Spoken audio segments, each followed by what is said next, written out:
Where did Achav go wrong? Twice he was outnumbered, and twice he overcame Ben-Hadad's advances.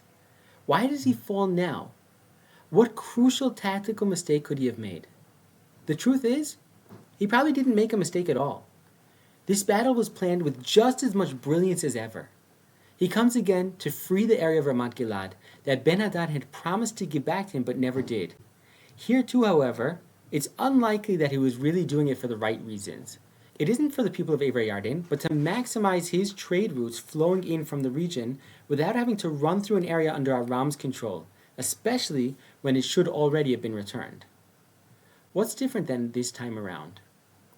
The last two times, he was incredibly outnumbered and at an incredible disadvantage militarily, namely that he didn't have the chariots that Aram had. Now he was a powerhouse. He had amassed huge military strength, and in the meantime joined forces with Yehuda as well. When he was hopeless, he listened to the Nevi'im of Hashem, who guided him and told him how to win for Hashem's name. But he didn't use those successes to return to Hashem, or to sanctify his name. And now, despite his advantage and confidence, which enabled him to set out on the attack as opposed to just trying desperately to defend, he fails. It wasn't his strategy or tactics. It wasn't underestimating the enemy. It was that chance, accidental shot from an arrow. We've already become acquainted with the chance of archery when we discussed Shaul and his family. The arrow that the Goyim would see as a sign of providence and chance, and what we call as Jews, Yad Hashem. Rav Benny Eisner, Zichrono Livracha, was a Talmud of Rav Tzvi Yehuda Kook, and he used to remind us often that the word for chance in Hebrew is mikre. It happened b'mikre, means it happened by chance.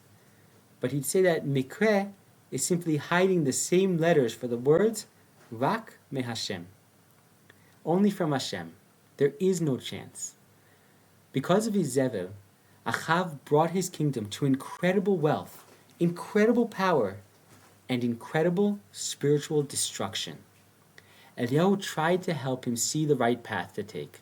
He tried to help him see that worshipping Baal is wrong, and Achav really did tshuva, at least until he got home.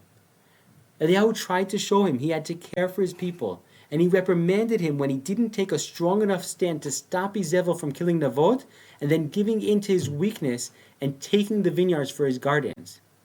And Achav again really did do tshuva. In the end, Achav is hit by a stray arrow as he stood in his chariot in front of his troops. As his strength waned, he was bleeding out. He wanted to turn back so that he could be treated, and then stopped. Why? Maybe the words of the Navi of Hashem flashed before his eyes. He saw his nation, his people, scattered like sheep without a shepherd on the hills.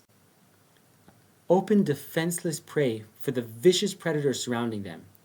Instead of turning back and heading back to camp where maybe he could have been saved, he had himself propped up so that his soldiers can continue to fight, seeing him seemingly still standing before them leading the attack.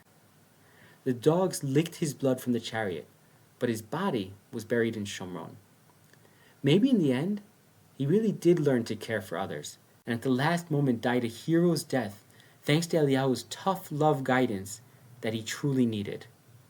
Mazel tov on completing Sefer Melachim Aleph. In truth, there is no Melachim Aleph in Bet, it's one Sefer, but you still get a way to go from completing it and making it this far. Your dedication and consistency following through parak by parak is such an inspiration, and our journey continues right where we left off with the beginning of Melachim Bet.